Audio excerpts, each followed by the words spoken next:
mengkaji kitab Fathur Rabbani, kalam-kalamnya Tuan Syekh Abdul Qadir Al-Jailani. Masuk ke majelis ketiga ini sekarang ya. Majelis 1-2 udah lewat, sekarang masuk ke majelis ketiga. Qala musannif rahimallahu ta'ala, berkata musannif rahimallahu ta'ala, Tuan Syekh Abdul Qadir Al-Jailani, ayyuhal faqir, wahai yang fakir. Dipanggilnya kita fakir sama Tuan Syekh. La tatamanna al-ghina, jangan berharap kaya. Orang fakir kata Tuan Syekh, jangan ngarepin kaya. Fala'allahu sababu halakika, bisa jadi kekayaan itu akan menjadi penyebab kecelakaan kamu. Wa anta ayyuhal marid, sedangkan kamu wahai orang-orang yang sakit, la tatamanna al-afiyah, jangan terlalu berharap untuk sehat. Fala'allaha sababu halakika, bisa jadi kesehatan yang kamu harapkan itu akan menjadi penyebab kecelakaan bagi kamu, lebih parah daripada penyakit yang sedang kamu derita sekarang. Kun aqilan, jadi orang berakal. Kenapa? Orang berakal itu siap sedia dalam segala hal, nggak ngeluh, nggak putus asa, nggak terlalu berharap kepada hal-hal yang jauh dari kenyataan, tapi berusaha untuk menghadapi kenyataan, menghadapi realitas yang sedang kita hadapi. Itu orang yang akil, orang yang berakal. Ketimbang orang yang nggak berakal tuh biasanya menghayal yang bukan realitas, jauh-jauh hayalannya. Realitas yang lagi dia hadapi malah nggak dihadapin. Istilahnya kabur dari kenyataan. Menghayal jadi orang kaya, tinggal di pinggir pantai yang indah, rumahnya bertingkat 10 kan gitu. Padahal pas melek kontrakan. Maksudnya jalanin realitas, walaupun kita fakir, realitas kita seperti itu. Walaupun kita sakit, ini realitas yang harus kita hadapin. Jadilah orang berakal gitu. Ihfad samaroka yahmidu amruka, jagalah, simpanlah hasil dari jerih payah kamu, maka akan terpuji urusan kamu. Jadi kalau kita dahulu pernah melakukan pekerjaan, kemudian seandainya hasil dari pekerjaan itu kita simpan, nggak kita hambur-hamburkan, maka hasil itu akan bermanfaat sekarang.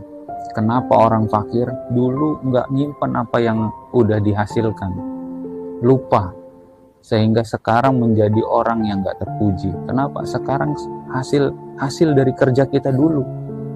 Kenapa sekarang ini kita begini keadaan? Itu hasil dari kerja kita dulu yang kita simpan dan kita jalani sekarang. Seandainya dulu nyimpan hal-hal yang terpuji, itu pasti sekarang menjadi kehidupan kita itu terpuji. Kenapa? Yang dulu kita simpan tuh hal terpuji.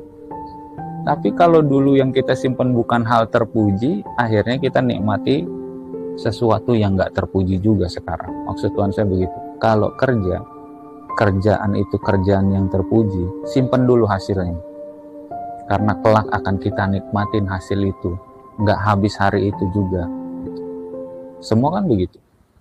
Kalau ada orang nanam padi, kemudian dihabisin pas panen juga, dia nggak bisa menikmatin hasilnya setelah panen nanti. Jadi semua petani itu kalau habis panen pasti disimpan. Nanamnya padi, besok dia akan merasakan beras, merasakan apa? Nasi. Nanamnya jeruk, yang dia simpan jeruk, besok ntar akan merasakan jeruk. Gitu. Pinter-pinter nyimpan. Kalau hal terpuji, maka yang akan kita rasakan setelah panen dan panen itu kita simpan, nanti di masa yang akan datang kita akan merasakan hal-hal terpuji juga. Maksudnya begitu. Aqni bihadal qadar, qanaahlah sama takdir yang sekarang kita jalani. Alladzi ma'aka, yang sedang bersama kita, takdir Allah yang sedang bersama kita, qana'alah, terimalah apa adanya. Wala tatlub ziyadatan alaih. Jangan minta berlebihan. Kenapa? Karena kalau kita minta berlebihan, kita lupa realitas kita sekarang. Jalani realitas yang kita hadapi sekarang, hadapi dengan gagah berani. Jangan minta terlalu berlebihan dulu. Tundukkan keadaan kita sekarang. Realitas yang sekarang yang kita hadapi harus kita tundukkan dulu. Kelebihan nanti yang kita penta itu, yang kita harapkan itu ntar datang sendiri. Jangan realitas yang kita sekarang harus kita hadapin kita lupa. Berdoa terlalu berlebihan. Lupa menghadapi ujian-ujian yang sekarang lagi kita hadapin. Jadi hadapin dulu realitas itu yang lagi kita hadapi sekarang. Nanti hasilnya akan ziyadah. Nanti hasilnya akan berlebih setelah kita udah selesai menghadapi realitas kita itu. Akallah, nah ini ta'liknya.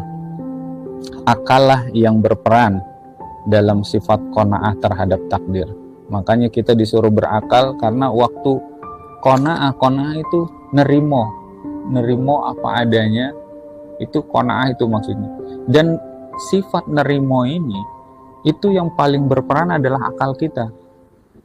Nggak mungkin orang bisa nerimo keadaan kalau akalnya itu nggak ngajak untuk ke situ. Akalnya malah melang-lang buana ke sana. Aduh, kenapa saya begini? Orang lain kok begitu? Harusnya saya dulu nggak begitu. Gitu. Itu akalnya ngajakin berputar-putar ke sana kemari dan nggak qanaah akhirnya. Ajakin akal kita untuk qanaah, untuk nerimo keadaan. Kemudian kalau kita udah bisa nerima keadaan kita, maka kita akan bisa menghadapi takdir ini. Dan husnudon terhadap takdir yang mengasah akal manusia. Nggak akan bisa orang itu terasah akalnya kalau suudon. Akal itu nggak bisa tajam loh kalau suudon sama Allah. Kalau kita berprasangka buruk sama Allah, itu akal tumpul. Ketika kita husnudon sama Allah, itu akal makin tajam, mencari celah gitu. Dan nggak nyalain Allah, nggak nyalain orang, nggak nyalain keadaan, bahkan nggak nyalain diri kita sendiri. Karena kita husnudon sama Allah, yakin akan terjadi perubahan nanti, maka akal itu akan terasa, nyari celah itu tadi. Karena takdir Allah nggak ada yang buruk. Yang bikin buruk itu kita sendiri, akal kita sendiri yang bikin buruk itu. Sedangkan suudon terhadap Allah itu membuat akal menjadi tumpul, tak berfungsi dengan baik. Jadi suudon itu yang bikin tumpul, husnudon yang bikin tajam. Jadi tergantung kitanya, tergantung hati kita. Mau husnudon terhadap takdir Allah atau mau suudon terhadap takdir Allah. Itu akan berpengaruh kepada akal kita. Kalau suudon, akal bakal tumpul. Diam aja. Sehari semalam mikirin itu tumpul. Sehari semalam mikirin perkara yang sama. Itu disebabkan suudon sama Allah. Akal tumpul, nggak bisa nyari kesempatan. Tapi kalau kita husnudon, sehari semalam dipikirin, itu bukan mikirin perkara yang sia-sia. Itu sehari semalam mikirin juga mikirin jalan keluar. Karena kita suudon sama Allah. Husnudon sama Allah. Berprasangka baik. Maka yang dipikirin walaupun sehari semalam juga, maka yang dipikir itu adalah jalan keluar. Karena orang husnudon sama Allah itu siap nerimo semua keadaan yang sedang dia jalani. Qanaah adalah konsep dalam Islam yang berarti kepuasan dan kecukupan dalam diri sendiri tanpa harus membandingkan diri dengan orang lain. Itu qanaah. Qanaah konsep di dalam Islam, puas terhadap diri kita sendiri. Ngapain puas sama diri orang lain? Kan kelewatan, itu ngiri sama aja puas sama diri orang lain dan sama diri sendiri nggak puas. Kan nggak masuk di akal itu harusnya. Kalau orang ngiri sama orang lain, loh yang ngejalanin hidup kita Orang lain ngejalanin hidup dia sendiri. Kenapa kita harus puas dengan kehidupan yang dijalanin orang?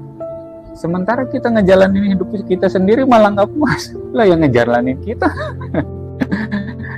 Gitu. Itu orang ngiri kan kayak gitu. Maka qanaah, salah satu konsep itu puas terhadap diri sendiri dan nggak pernah membandingkan diri sendiri dengan orang lain. Itu qanaah. Jadi qanaah sangat erat hubungannya dengan kesuksesan eksistensi diri kita sendiri. Itu qanaah. Kalau kita mau merasa, setidaknya merasa, kalau kita mau merasa bahwasanya keberadaan diri kita ini sudah sukses, maka qanaah lah. Maka harus punya sifat nerimo, kata orang tua zaman dulu. Maka kita akan merasa hidup kita ini sukses. Gitu. Dengan qanaah, keberadaan diri tidak terganggu oleh tekanan atau stres karena dia sudah merasa puas dan cukup dengan keadaan yang sedang dia jalani. Nggak stres hidupnya, nggak tertekan hidupnya. Kenapa? Karena dia udah puas, nerimo dengan keadaan. Itu makanya orang zaman dulu selalu aja umurnya udah tua, mukanya masih muda, gitu. Badan masih kokoh, padahal udah tua, masih bisa nyangkul, masih bisa ke sawah, nerimo dengan keadaan. Nggak tertekan hidupnya, nggak stres hidupnya. Makanya orang dulu umurnya panjang-panjang. Sekarang kemarin ada di sebelah saya pikir umurnya udah 80 tahun. Saya alhamdulillah saat itu umur saya udah 58 tahun. 58 tahun. Sama saya nggak jauh berarti. Itu kayak umur 80 tahun. Innalillahi, saya bilang. Saya pikir tua beneran. Kenapa? Ya tadi hidupnya tertekan, depresi, nggak puas dengan hidup sendiri, puas terhadap hidup orang lain, nggak qanaah, nggak nerimo. Jadi dengan qanaah, eksistensi diri bisa lebih berkembang karena bebas dari ikatan ingin seperti orang. Jadi keberadaan diri kita itu bisa lebih berkembang karena nggak ditahan seperti orang lain. Kalau kita pengen seperti orang lain, ngikutin orang lain, itu nggak pernah bisa di depan. Orang ngikutin posisinya pasti di belakang. Namanya orang ngikutin, namanya orang ngiri, pasti ngikutin orang, posisinya pasti di belakang. Untuk dari itu, biar berkembang, kita nerimo sama keadaan kita. Perkembangan itu nggak ada batasnya, karena kita nggak ngiri dengan siapapun. Perkembangan itu terus kayak misalkan balon itu nggak ada ruangan yang nahan dia. Segimana batasnya itu balon, bebas terserah balon. Mau sampai di gimana, ditiup terus berkembang. Tapi kalau dia ditekan sama keadaan, pengen seperti kotak misalkan, pengen seperti apa, nggak bisa berkembang. Bisa berkembang ya cukup segitu aja. Jadi itu kalau orang ngiri sama orang lain, nggak qanaah, nggak nerimo, itu kayak begitu. Perkembangannya terbatas. Jadi nggak tahu di mana kelebihan dirinya dia sendiri. Karena merasa puas dan cukup, membuat hati bisa lebih luas dalam memandang kesempatan. Itu yang penting. Puas, cukup, hati itu merasa luas dan bisa memandang segala kesempatan yang datang. Bahkan dalam keadaan terjepit sekalipun dia bisa keluar dari masalah. Bisa nyari kesempatan di dalam masalah. Itu yang susah itu. Kita lagi mendapat masalah, ternyata bukan jalan keluar doang yang kita dapat, tapi kesempatan. Nah ini yang susah. Kita dapat masalah, kemudian terpuruk dengan masalah itu karena tadi nggak tahu, nggak bisa berpikir otaknya, gitu, nggak nerimo dengan keadaan. Tapi orang yang hebat itu ketika dapat masalah, dia bukan cuman keluar dari masalah, tapi mendapat kesempatan untuk lebih berkembang. Itu kan canggih. Ini yang dibilang inna ma'al usri yusra. Di dalam masalah itu ada kemudahan yang biar kita bisa dapat cuan. Inna ma'al usri yusra. Dalam masalah ada kemudahan. Sebenarnya itu dalam kesulitan kita itu ada duitnya itu sebenarnya. Ada duitnya itu. Cuman kita nggak tahu aja letaknya di mana itu duit. Karena kita terlalu fokus sama masalahnya. Karena ayat itu seperti rel kereta.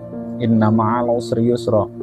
Kemudahan dan kesulitan itu selalu jalan berdua.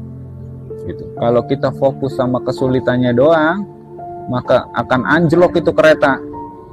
Karena ada kesulitan, ada kemudahan, dan nggak berjalan berpisah, berdua bareng-bareng kayak rel kereta. Di atasnya itu keretanya. Jadi dalam kesulitan biasa, karena di sebelahnya itu pasti ada cuannya itu. Cuman susah ini nyarinya. Kenapa? Karena nggak nerimo keadaan yang sedang kita jalani, nggak nerima realitas kita sendiri, ngiri sama realitas orang, sumpek hidup kita itu. Yang datang jadi ketimbang hanya berharap seperti orang lain, ya percuma aja. Mending kita jadi diri kita sendiri, qanaah, nerimo keadaan kita, nerima realitas kita, maka akan mudah untuk mencari kesempatan. Perkataan Tuan Syekh, ihfad sama roka yahmidu amruka. Ini adalah metafora. Jaga buah kamu, urusan kamu akan terpuji. Jaga hasil dari pekerjaan kamu, maksudnya buah itu, kamu akan terpuji. Jadi ini metafora, tamsil atau permisalan bahwa buah yang sudah dihasilkan itu harus dijaga dan dikelola dengan baik, bukan disia-siakan, sehingga tidak dapat dinikmati dan tidak bisa menghasilkan apa-apa. Gunakan akalmu untuk mengembangkan apa yang sudah kamu hasilkan dalam hidup kamu. Jangan habis manen jeruk, kemudian jeruknya disia-siain jadi busuk semua. Ya paling enggak, gimana caranya itu jeruk biarin jadi sirup, ya kan? Lebih awet. Atau paling enggak gimana caranya duit ini jadi duit, jeruk ini jadi duit. Lebih awet jadi disimpannya. Jangan ketika udah kita menerima hasil, kita poya-poya, kita habisin itu jeruk, dibuang sia-sia. Untuk panen lagi masih jauh gitu. Untuk panen lagi masih jauh. Kenapa orang itu zaman dulu para petani bisa hidup? Karena dia pintar nyimpen, pintar ngelola hasil panennya, nggak disia-siakan sampai tengah jalan sebelum waktunya panen udah habis hasilnya. Gitu. Itu hebatnya orang dulu. Padahal kan nggak ada kerjaan orang dulu, cuma nanam doang, tapi bisa hidup semua. Ente bisa lahir, bisa datang ke Jakarta. Orang tua zaman dulu kan belum punya apa-apa, ya hidupnya cuma bertani aja. Tapi kok bisa hidup semua sekarang, kok udah enak orang. Kenapa? Nggak kayak orang tua dulu. Gitu. Kenapa masalahnya? Karena nggak bisa mengelola buah tadi, yang hasil panen tadi. Nggak bisa kita kelola. Masalahnya mereka itu dapatnya hasil bumi, kemudian hasil buminya diputerin lagi, entah jadi sayur, dibarter, entah jadi apa. Kalau sekarang mungkin hasil buminya itu dijual jadi duit. Harusnya itu lebih mudah orang yang hidup sekarang. Karena apa? Dia nggak perlu ngejual hasil panennya, yang dihasilin udah duit. Harusnya duitnya itu bisa lebih bermanfaat ketimbang orang tua di kampung dulu. Orang panennya udah duit. Kalau dulu susah payah orang tua kita ke pasar, jualan di pasar, hasil panen untuk nyari duit. Nggak mungkin setiap hari makan gabah, kan? Nggak mungkin, kan harus dijual itu. Jangan berharap lebih, tapi carilah kemudahan dalam kesulitan kamu. Dan jangan berharap lebih, tapi nerimo keadaan, jalanin realitas hidup kita. Kemudian kita akan bisa mencari kemudahan dalam kesulitan kita semua. Karena kemudahan itulah yang membuat kamu bisa tetap berjalan dalam kesulitan. Kalau nggak ada kemudahan, yang ada sulitnya doang, itu manusia cepat mati. Itu bukti bahwasanya manusia itu bisa sebenarnya hidup dalam kesulitan. Dia bisa mencari kemudahan itu. Cuman tingkat kemudahan yang dia dapat dalam kesulitan itu tergantung akal. Akalnya itu bisa nggak mencari kemudahan lebih banyak lagi di dalam kesulitan yang lagi dia jalani. Karena kesulitan dan kemudahan selalu bersamaan seperti rel kereta. Nah, ini tadi saya bilang, sisi rel yang satu adalah kesulitan dan yang satunya lagi kemudahan, sehingga kereta kehidupan bisa melaju ke depan. Kalau nggak dua itu rel itu nggak bisa anjlok itu kereta, nggak bisa melaju ke depan, kehidupan nggak bisa jalan ke depan, anjlok terus, nggak kemana-mana, maju nggak, mundur nggak, karena ngerasa sulit terus. Anjlok, nggak seimbang hidup. Jika hanya fokus kepada satu rel saja, maka kereta kehidupan akan anjlok. Maka jika dalam kesulitan, carilah kemudahan dalam kesulitan tersebut dengan akal dan qanaah. Nyarinya dengan apa? Dengan akal dan nerima semua realitas yang Allah berikan kepada kita. Jadi dua perkara, nerimo dulu, baru kita cari dengan akal kita. Kalau nggak nerimo, nyarinya pakai akal susah. Orang kita ngelihatnya orang lain, kita nggak ngelihat sama masalah yang lagi kita hadapin. Ngelihatnya orang lain. Gimana mau nyari kemudahan dalam kesulitan? Nerimo, jalanin realitas yang sedang kita hadapi, baru gunakan akal kita untuk mencari kesempatan dalam kesulitan tadi. Karena itu Allah sebutkan dalam Al-Quran, inna ma'al usri yusra. Jika kamu bisa mendapati dua hal ini berbarengan, maka qanaah, rasa puas dan rasa cukup terhadap diri sendiri akan lebih bertahan lama. Itu masalahnya. Qanaahnya bisa, puasnya itu lama. Kalau kita bisa mencari kesempatan dalam kesulitan kita, itu rasa qanaah lama bertahannya gitu. Tapi kalau kita nggak bisa nyari kesempatan dalam kesulitan tadi, itu hilang qanaah gitu. Rasa nerimo itu hilang, rasa puas terhadap diri sendiri hilang. Saya kalau nanya mungkin nggak tahu kapan ente puas sama diri sendiri, terakhir kapan? Berarti nggak ada qanaahnya itu selama itu kan? Orang qanaah itu puas terhadap diri sendiri, apapun keadaannya. Susah ya? Alhamdulillah. Hah? Kurang. Orang qanaah belum itu dalam keadaan lebih, orang qanaah kan dalam keadaan kurang bisa, tapi dia puas dengan realitas dia. Ya kalau ditanyain kapan terakhir puas terhadap diri sendiri, nggak tahu. Ya. Itulah masalah mulu hidupnya itu. Alhamdulillah. Kita lanjut lagi nanti hari malam Rebo ya. Kita tutup dengan doa. A'udzubillahi minasyaitonirrajim. Bismillahirrahmanirrahim. Allahumma alhimna ilman nafa'u bihi wa amiraka nawahi